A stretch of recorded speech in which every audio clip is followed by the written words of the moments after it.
আমার বাইরা লক্ষ্য করে শুনুন, যেই মুহূর্তে আল্লাহর পয়গম্বর ইউনূস নবী আয়াতে কারিমার মাধ্যমে আমার আল্লাহকে ডাক দেওয়া শুরু করে দিয়েছেন, আল্লাহ বলেন পৃথিবীর মানুষেরা রে, যেই মুহূর্তে আমার পয়গম্বর মাছের পেটের ভিতরে তাকিয়া আমি আল্লাহর নাম উচ্চারণ করে আমি আল্লাহকে ডাক দেওয়া শুরু করে দিয়েছে, আমি আল্লাহর রহমতের দরিয়ার মধ্যে ঢেউ শুরু হয়ে গেল, আমি আল্লাহর রহমতের দরিয়ার মধ্যে ঢেউ উঠে গেল। হ্যাঁ দুনিয়ার মানুষ, আমার পয়গম্বরের ডাকে আমি আল্লাহ সঙ্গে সঙ্গে জবাব দিয়ে দিলাম। فاستجبنا له ونجيناه من الغم وكذلك ننجي المؤمنين। হে দুনিয়ার মানুষ শুনো, আমার পয়গম্বর যদি আমি আল্লাহকে স্মরণ না করত, আমি আল্লাহকে ডাক না দিত, কিয়ামতের আগ পর্যন্ত আমার পয়গম্বর ইউনূস নবীকে আমি আল্লাহ মাছের পেটের ভিতরে রেখে দিতাম। কিন্তু না রে দুনিয়ার মানুষ, যেই মুহূর্তে আমার পয়গম্বর আমি আল্লাহকে ডাক দিল, আমি আল্লাহ জবাব দিয়ে তাকে তিন অন্ধকার থেকে মুক্তি দিয়ে সমুদ্রের কিনার পর্যন্ত পৌঁছায়া দিলাম। তুই আমার ডাকিরি বান্দা, তুই আমার ডাক, তুই আমারে ডাক রে বান্দা, তুই আমারে ডাক। ডাকার মতো ডাকতে পারলে, ডাকার মতো ডাকতে পারলে গুনাহ হবে তোর মাফ। তুই আমারে ডাক রে, আমার ওই মিষ্টি মধুর নাম ধরিয়া ডাক, আমার ওই মিষ্টি মধুর নাম ধরিয়া ডাক। তুই আমারে ডাক রে বান্দা, বান্দারে তুই বল দেখি কি তোর প্রয়োজন, তোর তোরে সাজিয়েছি বিশাল আয়োজন। আল্লাহু আকবার। আল্লাহ বলেন বান্দারে তুই বল দেখি কি তোর প্রয়োজন, তোর তোরে সাজিয়েছি বিশাল আয়োজন। আমার ভাইরা, আমার বন্ধুগণ, তাহলে আপনারা বলুন তো দেখি, আলহামদুলিল্লাহ বলে কাকে আমরা ডাক দিয়েছি? আল্লাহকে ডাকলে লাভ না লস? কেমন লাভ মোটামুটি বুঝতে পারছেন না? আমার ভাইরা, আমার বন্ধুগণ, আমি সংক্ষিপ্ত আকারে কিছু আলোচনা করব। মাহফিল আগামীকালকে আবার মাহফিল আছে নেত্রকোনা। এটা আমি গর্ব করে বলছি না, নিজের প্রশংসা নিজে বলছি না, আমি শুধু বলতেছি শেষ রাইতে আমি কথা বলতে পারি না, তারপরেও শাকিল ভাই আমারে দাওয়াত দিছে ফোন করে, হুজুর আপনি আসতেই হবে। আর এছাড়া আগামী রবিবার আপনাদের গ্রামের ওয়াজ, আবার আপনারা গ্রামের মানুষ আমার অত্যন্ত ভালোবাসে মহব্বত করে, গ্রামের মানুষে আবার আমাকে দাওয়াত দিয়েছে আগামী রবিবার। এজন্য মুসলমান ভাইরা সংক্ষিপ্ত আকারে আমি আলোচনা করব, রাত্র গভীর হয়ে গেছে। আমি যে আপনাদের সামনে কোরআনুল কারীম থেকে একখানা আয়াতে কারিমা তেলাওয়াত করেছি, তিলাওয়াতকৃত আয়াতকে নিয়ে ইনশাআল্লাহ কিছু আলোচনা করব। আমার ভাইরা, এর পূর্বে আমি কয়েকটা কথা বলতে চাই। আমরা যারা দাঁড়িয়ে আছি আমরা বসে যাই, যারা দাঁড়িয়ে আছি আমরা মাহফিলে বসে যাই। মাশাআল্লাহ মোটামুটি মানুষ আছেন আপনারা, গভীর রাত হয়ে গেছে, আমার জন্য আপনারা বসে আছেন। আলহামদুলিল্লাহ, সবাই বলেন আলহামদুলিল্লাহ। দোয়া করি আল্লাহ পাক রব্বুল আলামিন আজকের এই মাহফিলকে কবুল আর মঞ্জুর করুক, সবাই বলেন আমিন। আসুন আমার ভাইরা, তিলাওয়াতকৃত আয়াতের মধ্যে আমি চলে যাই। আমার তিলাওয়াতকৃত আয়াতের মধ্যে মহান আল্লাহ গোটা বিশ্বের মানব জাতিদেরকে 3টা সবক দিয়েছেন। সুবহানাল্লাহ বলবেন না? 3টা সবক কে দিয়েছেন? আল্লাহ দিয়েছেন। মাশাআল্লাহ।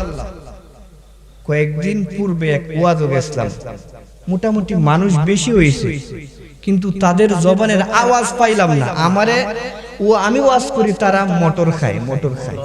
আপনারা যেরকম ভাবে আওয়াজ দিতেছেন, আসলে সিলেটের মানুষ তো অলিভক্ত মানুষ, আল্লাহওয়ালা মানুষ, ওদের জবানে উচ্চ সুরে বের হয়ে যায় সুবহানাল্লাহ আলহামদুলিল্লাহ। আমার ভাইরা, সুবহানাল্লাহ আলহামদুলিল্লাহ বলার কারণে মানুষের সম্মান বাড়ে না কমে? বাড়ে। যাই হোক, সেই ব্যাপারে আমি আলোচনা করছি না। গোটা বিশ্বের মানব জাতিদেরকে আল্লাহ কয়টা সবক দিয়েছেন? 3টা সবক দিয়েছেন। কোন 3টা সবক আল্লাহ দিয়েছেন আমি একটা একটা করে আলোচনা করছি। আমার ভাইরা, 1 নম্বরে আল্লাহ বলেন, ইয়া আইয়ুহাল্লাযীনা আমানুত্তাকুল্লাহ।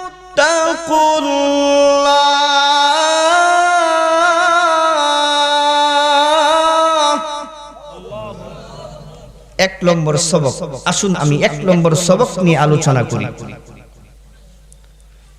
বক্তারা ওয়াইজরার অভাব নাই বাংলাদেশে।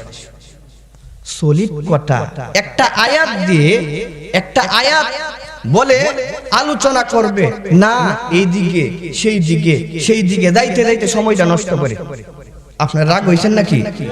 বক্তারাও আশা করি রাগ হবে না। আয়াত পড়ছে কোরআন শরীফ থেকে, এই আয়াত বাদ দিয়া গেছে কি আপনার নেত্রকোনা থেকে ঘুরে আবার ওই সিলেট আয়াত পড়লো কি, ওয়াজ করলো কি। আমার ভাইয়েরা, আমার বন্ধুগণ, বক্তার অভাব নাই। অনেক বক্তা আছে, মাইক পাইলে পরে সারে না, মাইক পাইলে পরে সারতো চাই না। অনেক বক্তা আছে, তবে ভাইরা আমি এরকম না। আমি আগেই বলছি, বেশিক্ষণ সময় কথা বলতে পারবো না। তারা কোন 1.5 ঘন্টা ওয়াজ, আমি না 1 ঘন্টার ভিতরেই আমি মিলাদ শরীফ পড়বো, দোয়া পড়বো, সব ওয়াজ শেষ করে দিব। কেননা 3 রাত ঘুম নাই। আপনাদের বিশ্বাস হইতেছে না মনে? 3 রাত চেহারা ছবি ফুলা। যাই হোক আমার ভাইয়েরা, তিলাওয়াতকৃত আয়াতের মধ্যে আল্লাহ বলেছেন, হে দুনিয়ার মানুষ, আমি আল্লাহকে ভয় করো, আমি আল্লাহকে ভয় করে আমার এই জমিনে জীবন যাপন করো। কে বলেছেন? কারে ভয় করব? আল্লাহকে ভয় করব। কেমনে আমরা আল্লাহকে ভয় করব? নবী রাসূলগণ আল্লাহকে কিরকম ভাবে ভয় করেছেন, সাহাবায়ে কেরাম আল্লাহকে কিরকম ভাবে ভয় করেছেন, আল্লাহর ওলিগণ কিরকম ভাবে আল্লাহকে ভয় করেছেন, জানার দরকার আছে না নাই? আমার ভাইয়েরা, আমার বন্ধুগণ, নবীর এক সাহাবী আল্লাহকে ভয় করিয়া এই দুনিয়াতে জীবন যাপন করত। ইত্তাকুল্লাহ, আল্লাহকে ভয় করিয়া কি করত? এই দুনিয়াতে জীবন যাপন করত।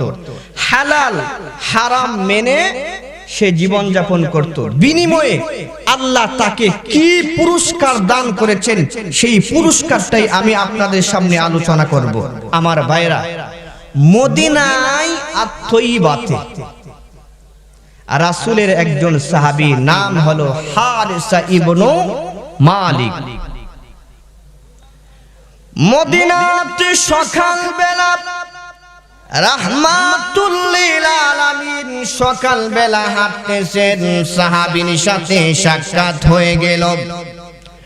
আল্লাহ নবী সাহাবীকে ডেকে বলে, কাইফাস বাহতা ইয়া হারিসা, হারিসা রে সকালটা তোমার কেমন কেটেছে? এবার হারিসা বলেন, আসবাহতু মুমিনান বিল্লাহি হাক্কা, নবী রে আমার সকালটা এমন ভাবে কেটেছে, আমি যে মুমিন, আমি যে প্রকৃত মুমিন মুসলমান তাকওয়াশীল বান্দা, আমার সকালটা ঈমানদারের মতো কেটেছে।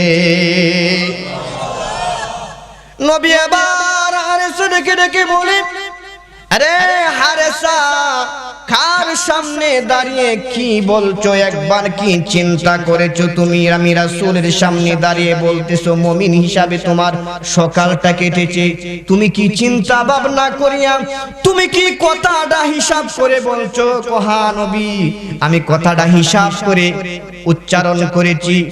ইয়া রাসূলুল্লাহ, আমার কল পরিষ্কার হয়ে গেছে। ওগো নবীজি, আমার অন্তরে আল্লাহর ভয় ঢুকে গেছে নবী গো।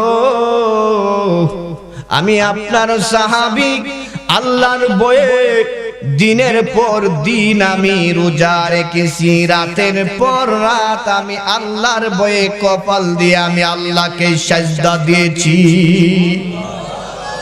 ওগো নবীজি, হালাল হারাম মেনে আমি চলেছি। এই জন্য মহান আল্লাহ আমাকে একটা পুরস্কার দান করেছেন। এবার আল্লাহর নবী ডেকে ডেকে বলে, আরে হারেসা, মহান আল্লাহ তোমাকে কি পুরস্কার দিয়েছে? তোমার পুরস্কারটা কি একটু বলবা নাকি?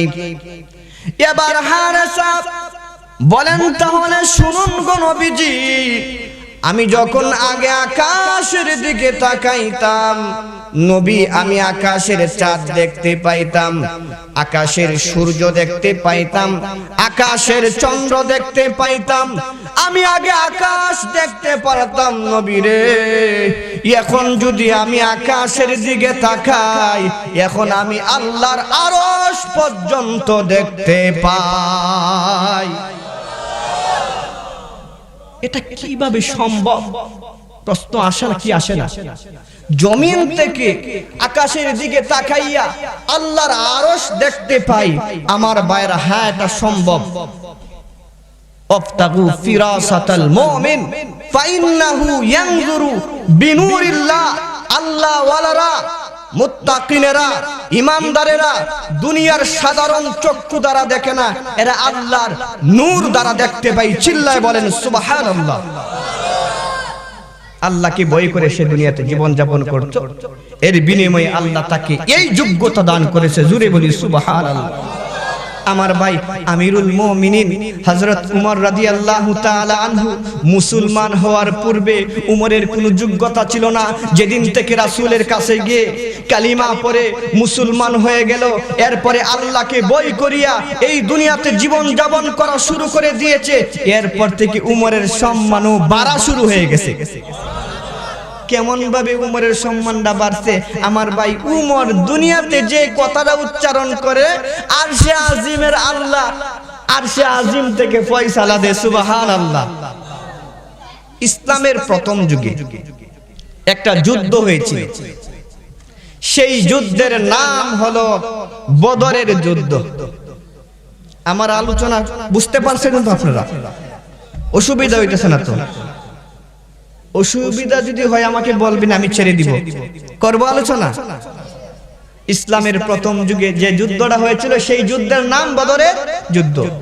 বদরের যুদ্ধে মুসলমানের সংখ্যা ছিল মাত্র ৩১৩ জন, আর কাফেরের সংখ্যা ছিল 1000-এর উপরে। মুসলমানের সংখ্যা ৩১৩ জন, কাফেরের সংখ্যা 1000-এর উপরে। আমার ভাইরা, নবীজি ৩১৩ জন সাহাবীকে, মুসলমানের কাফেলাকে যুদ্ধের ময়দানে পাঠিয়ে দিয়েছে। নবীজি যুদ্ধের ময়দানে পাঠিয়ে হাত উঠাইছে, হাত উঠাইয়া আল্লাহর দরবারে মুনাজাত শুরু করে দিয়েছে। সুবহানাল্লাহ বলবেন না? ইমাম সাহেব অসুবিধা না, আসেন এদিকে আসেন। আমার ভাইরা, আমার বন্ধুগণ, নবীজি কি করে? প্রভু, বদরের যুদ্ধে মুসলমানের সংখ্যা কম, মুসলমানেরা অস্ত্রের দিকেও দুর্বল, মুসলমানেরা পজিশনের দিকেও দুর্বল। ওগো আল্লাহ, মুসলমানেরা সংখ্যার দিকেও দুর্বল, মুসলমানেরা শক্তির দিকেও দুর্বল। বদরের যুদ্ধে গো আল্লাহ, মুসলমানদেরকে তুমি সাহায্য করো। আমার ভাইয়েরা, আমার বন্ধুগণ, মুমিন যদি হয়ে যায়, ইমানদার যদি হয়ে যায়, তাহলে মুমিনদেরকে আল্লাহ সাহায্য করে কি করে না? আমার ভাইরা মুসা পয়গম্বর উনি মাঠের মধ্যে ছিলেন একা উনার বিরুদ্ধে ছিল ৭০,০০০ কাফের বেঈমান ৭০,০০০ কাফের বেঈমানেরা দুইটা করে সাপ বানাইয়া মাঠের মধ্যে ছেড়ে দিয়েছে সাপগুলো যখন মুসা নবীর দিকে রওনা করলো মুসা নবীকে আক্রমণ করবে মুসা নবীকে কামড় দিবে মুসা নবী একটু চমকে গেলেন আল্লাহ ডাক দিয়ে কয় পয়গম্বর তুমি চমকে গেলা কেন তুমি চমকাচ্ছ কেন ফাগজাসা ফি নাফসিহি খিফাতান মুসা ভয় পাইবা না কুলনা লা তাখাফ ইন্নাকা আনতাল আ'লা হ্যাঁ মুসা ৭০,০০০ কাফের বেঈমানের মোকাবেলা আমি আল্লাহ তোমাকে বিজয়ী দান করব আমার ভাইরা আমি যেটা বলতেছিলাম ইমানদারের সাথে আমার আল্লাহ জেনা নাই আমার ভাইরা নবীজি দোয়া শুরু করে দিয়েছে আল্লাহ বদরের যুদ্ধের ময়দানে মুসলমানের সংখ্যা কম মুসলমানের অস্ত্রের দিকেও দুর্বল পজিশনের দিকেও দুর্বল শক্তির দিকেও দুর্বল আল্লাহ গো মুসলমানদেরকে তুমি সাহায্য করো মুসলমানদেরকে তুমি বিজয়ী দান করো নবী আমার দোয়া শুরু করে দিলেন সাথে ছিলেন আবু বকর রাদিয়াল্লাহু তাআলা আনহু আবু বকর বলেন নবীজি এমন ভাবে কান্না শুরু করে দিয়েছে চোখের পানি বেবে গাল মুবারক বেবে দাড়ি মুবারক বেবে জামা মুবারক বেবে মাটিতে পানি পড়তেছে আমার ভাইরা কিছুক্ষণ পরে আল্লাহর নবী মুস্কি হাসে আমার ভাই লক্ষণটা ভালো না খারাপ আল্লাহর নবীর সাহাবী আবু বকর বলে নবী গো কিছুক্ষণ পূর্বে আপনি এমন ভাবে কেঁদেছেন আপনার কান্না দেখে আমি আবু বকরও কেঁদেছি ওগো নবীজি এখন আপনি হাসেন বুঝলাম না আল্লাহর নবী ডাক দেখো আবু বকর সুসংবাদ গ্রহণ করো বদরের যুদ্ধে মহান আল্লাহ মুসলমানদেরকে বিজয়ী দান করেছে আমার ভাই মুসলমান বিজয় হয়ে গেছে এবার কিছু কাফের বেঈমানদেরকে লিডারদেরকে নবীর সাহাবীরা বেঁধে এনে কাবা ঘরের দেওয়ালের সাথে বেঁধে রেখে দিয়েছে কিছু বড় বড় নেতা আছে না যারা ইসলামের বিরুদ্ধে কথা বলেছে এদেরকে দৌড়ে আনছে আইনে কাবা ঘরের দেওয়ালের সাথে বেঁধে রেখে দিয়েছে এখন এদেরকে কি করা যায় এদেরকে কি দুনিয়ার জমিন থেকে বিদায় করবে নাকি ওদেরকে ছেড়ে দিবে এই ব্যাপারে একটা মিটিং করলেন একটা বৈঠক করলেন কি বলেন আপনারা বৈঠক বলেন বৈঠক করলেন এই বৈঠকের মধ্যে রাসূলও আছে সাহাবায়ে কেরামও আছে তাদেরকে কি করা যায় তাদেরকে কি ছেড়ে দেওয়া হবে নাকি তাদেরকে দুনিয়ার জমিন থেকে বিদায় করে দেওয়া হবে এই ব্যাপারে একটা পরামর্শ করলেন পরামর্শের মধ্যে আবু বকর সিদ্দিক রাদিয়াল্লাহু তাআলা আনহু কে রাসূল বলেন আবু বকর তোমার মত কি তাদেরকে কি মেরে ফেলবো নাকি তাদেরকে ছেড়ে দেওয়া হবে আবু বকর বললেন হুজুর তাদেরকে ছেড়ে দেওয়া হোক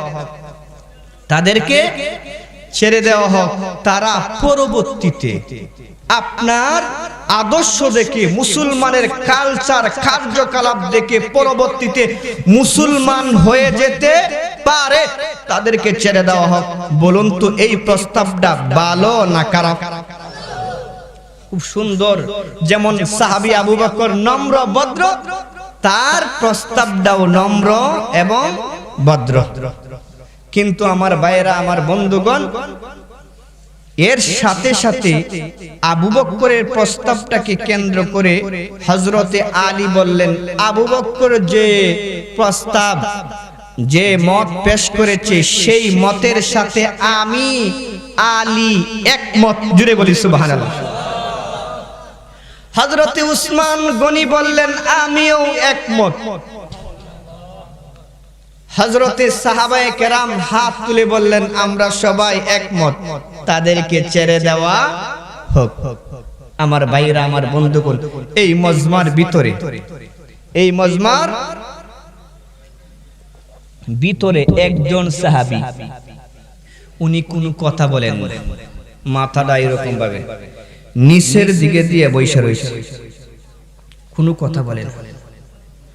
নবীজি আমার ডেকে ডেকে বলে, রে উমর, তুমি কেন কথা বলো না? বুঝলাম না রে উমর, তোমার মত কি? এবার আমিরুল মুমিনিন উমর ডেকে ডেকে বলে, ওগো নবীজি, আপনি যদি পারমিশন দেন, অনুমতি যদি দেন, তাহলে আমি আমার মত পেশ করব। আল্লাহর নবী বললেন, ও উমর, পারমিশন তো অনেক আগেই দিয়েছি, তোমার মত তুমি পেশ করো। এবার আমিরুল মুমিনিন উমর রাদিয়াল্লাহু তাআলা আনহু বলেন, নবী গো, আবু বকরের মতের সাথে আমি উমর একমত না, আমার মত হলো ভিন্ন। নবী বললেন, কি তোমার মত?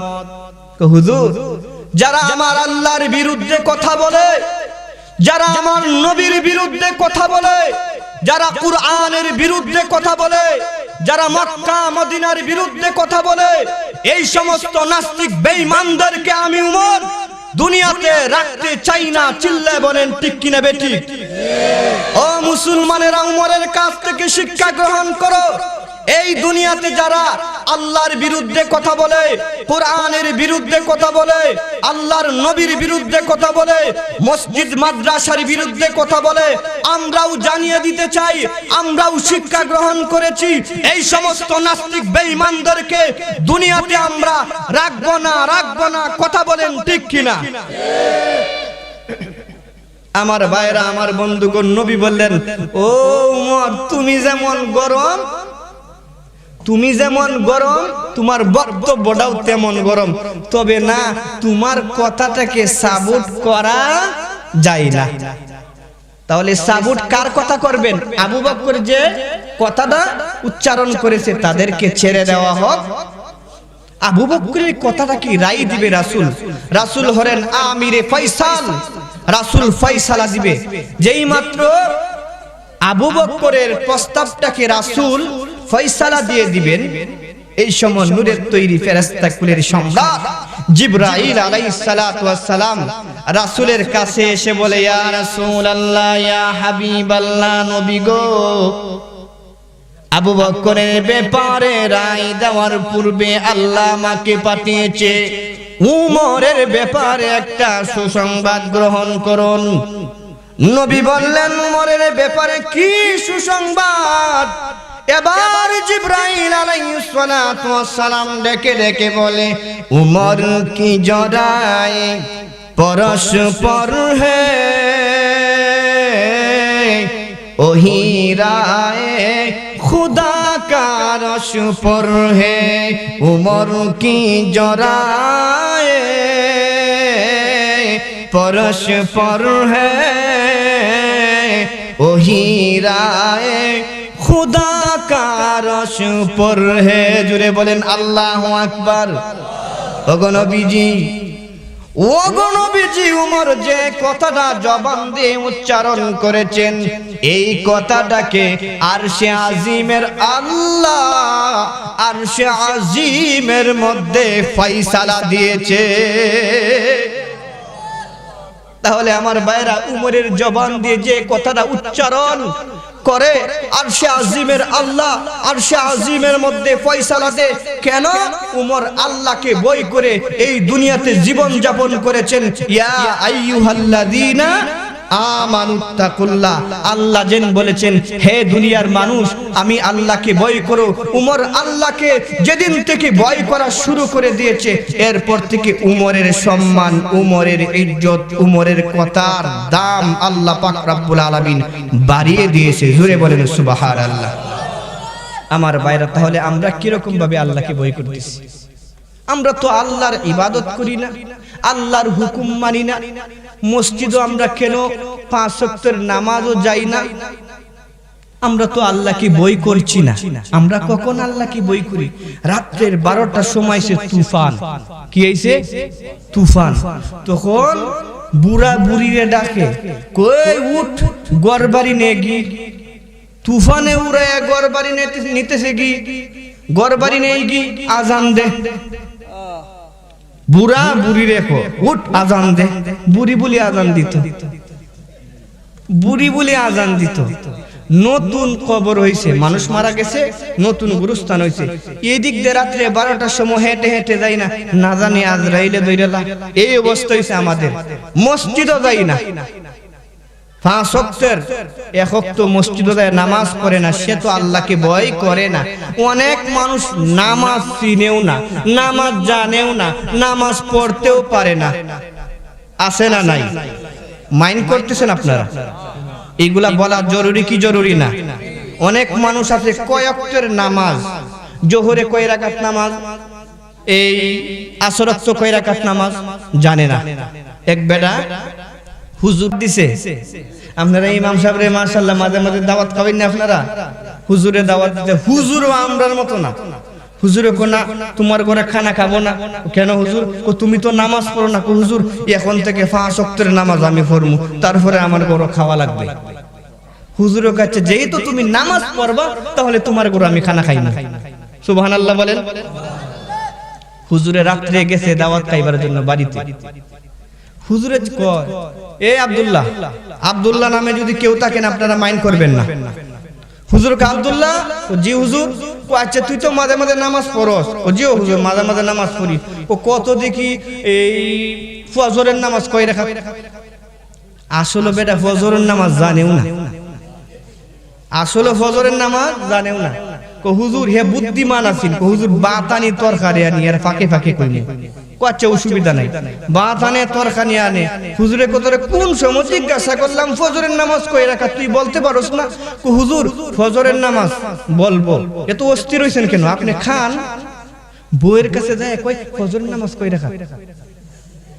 বউ কে হাই হাই ফজরের নামাজ কইতে পারো না? কো না। কো কইও ফজরের নামাজ সুন্নত সহ 4 রাকাত। ঠিক আছে না? ফজরের নামাজ কয় রাকাত? কো সুন্নত সহ 4 রাকাত। কো আচ্ছা হুজুরে যদি বলে জোহরের নামাজ কয় রাকাত? কো কইবা সুন্নত লইয়া 12 রাকাত। এরপরে তরকারি নিয়ে আইতে হুজুরে কো কি ফজরের নামাজ কয় রাকাত? এখন ফজর আর জোহর এমন ফেস লাগাইছে। কো হুজুর ফজরের নামাজ 10 রাকাত। হুজুরে কো দুধ তোর ঘরে খানাই খাওয়া ঠিক হবে না। কো হুজুর হুজুর হুজুর বসেন বসেন বসেন। হুজুর একবার ডাকতে হুজুর আল্লাহ মাফ করে।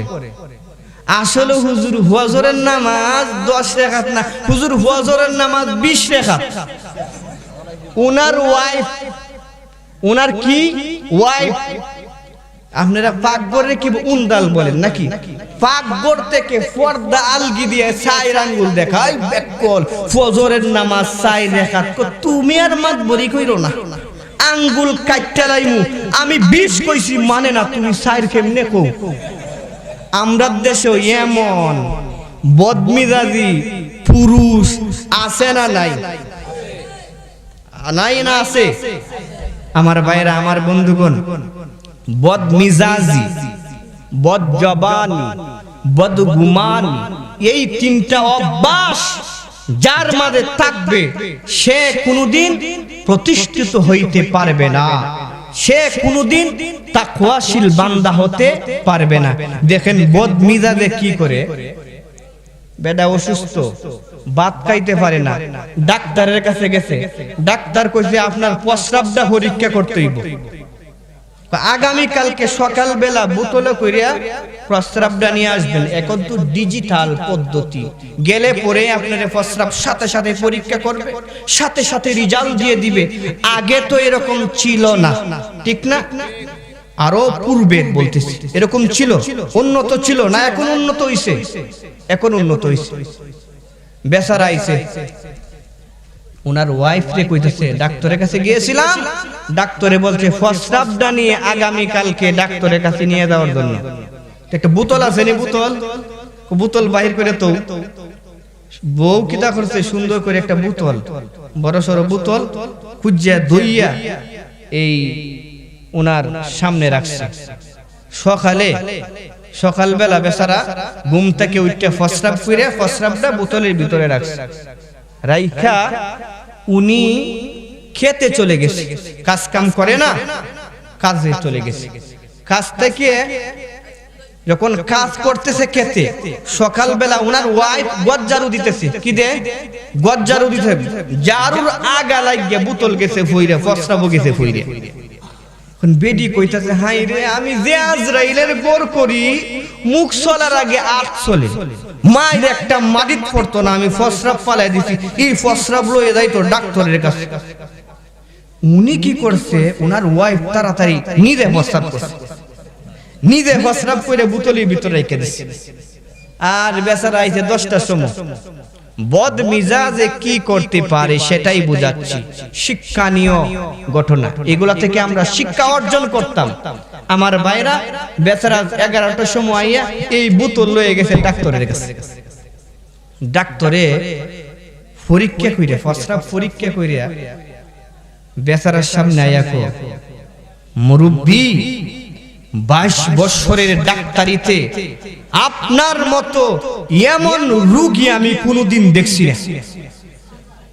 ডাক্তার সাহেব কি হইছে? আরে আপনি তো 3 মাসের প্রেগন্যান্ট। ডাক্তার সাহেব, আমার বয়স 40 বছর, 40 বছরের ডাক্তার, 40 বছর বয়স আমার, কিন্তু 40 বছরের ভিতরে আপনার মতো এমন ডাক্তার আমিও দেখছি না। সঙ্গে সঙ্গে কি করছে ডাক্তারে, ক্যালসিয়াম লেখছে, আয়রন লেখছে, জানি এগুলা খাইরা। মনটা খারাপ না, ভালো থাকবে বেচারা, মনটা একবারে খারাপ, আস্তে আস্তে আইছে। আর ওনার বউ চিন্তা করতেছে, হাই রে, আজকে জানি কি ঘটনা ঘটে। ফেক্সিশন লইয়া বউয়ের কাছে কই, ফেক্সিশনটা রাখো সুকে, ভাত থাকলে ভাত দেও। ভাত খাইতাছে আর চিন্তা করতেছে। উনার ওয়াইফ কো, আপনি চিন্তা করতেছেন কেন? ডাক্তারের কাছে গেছিলাম, ডাক্তারে বলতেছে আমি নাকি 3 মাসের গর্ভ। আসলে আপনি 3 মাসের গর্ভ না, আমি আপনারে ডরাইয়া বলছি না কথাটা, আমি আপনাকে ডরাইয়া এই কথাটা বলছি না। আপনি আমারে মারবেন কেন? আপনি বদমিজাজি একজন মানুষ, আপনার জবান চলার আগে আপনার হাত চলে। ফসরাবটা আপনার না, ফসরাবটা আমার, আপনার ফসরাব আমি পালাই দিছিলাম। এই অবস্থা হইছে আমাদের। কথা বলেন ঠিক কিনা? আমার ভাইয়েরা, আমার বন্ধুগণ, ইয়া আইয়ুহাল্লাযীনা আমানুত্তাকুল্লাহ, তোমরা কি করো? আল্লাহকে ভয় করো, আল্লাহকে ভয় করার মতো করো। যদি আল্লাহকে ভয় করে ঈমান এবং আমল, এই 2টা জিনিস যদি সংগ্রহ করতে পারো, বান্দা ও বান্দি, তুমি যখন কবরে আসবা, আমি আল্লাহ তোমার কবরে কোনো আযাব দিব না। জোরে বলেন সুবহানাল্লাহ। আল্লাহ কয়টা জিনিসের কথা বলছেন কবরে নিয়ে যাওয়ার জন্য? 2টা জিনিস। আল্লাহ বলেন, হ্যাঁ দুনিয়ার মানুষ শুনো, এই পৃথিবীতে তোমরা থাকবা না, প্রাণী বলতেই মৃত্যুর স্বাদ বুক করতে হবে। তবে মৃত্যুর আগে 2টা জিনিস নিয়ে যদি কবরে হাজির হয়ে যেতে পারো। কোন 2টা জিনিস? ভাইরা আমার, আল্লাহ বলেন, ইন্নাল্লাযীনা আমানু ওয়া আমিলুস সালিহাত কানাত লাহুম জান্নাতুল ফিরদাউসি নুজুলা। এই 2টা জিনিস, 1 নম্বর ঈমান, 2 নম্বর আমল। এই 2টা জিনিস নিয়ে যদি কবরে চলে আসতে পারো, আমি আল্লাহ তোমার কবরে আযাব দিব না। জোরে বলেন সুবহানাল্লাহ। ইয়া আইয়ুহাল্লাযীনা আমানুত্তাকুল্লাহ, দুনিয়ার মানুষেরা রে, আমি আল্লাহকে ভয় করো, আমি আল্লাহকে ভয় করো, আমি আল্লাহকে ভয় করিয়া এই দুনিয়াতে জীবন যাপন করো, এই দুনিয়াতে জীবন যাপন করো। যদি আমি আল্লাহকে ভয় করে এই দুনিয়াতে জীবন যাপন করতে পারো, আমি আল্লাহ তোমাদেরকে সফলতা দান করব। ওই আয়াতের লাস্টে মহান আল্লাহ বলেন, লাআল্লাকুম তুফলিহুন, দুনিয়ার মানুষেরা রে, আমি আল্লাহ তোমাদেরকে সফলতা দান করব। আমার ভাইয়েরা, আমার বন্ধুগণ, তাহলে আমরা আল্লাহকে ভয় করে চলবো তো ইনশাআল্লাহ।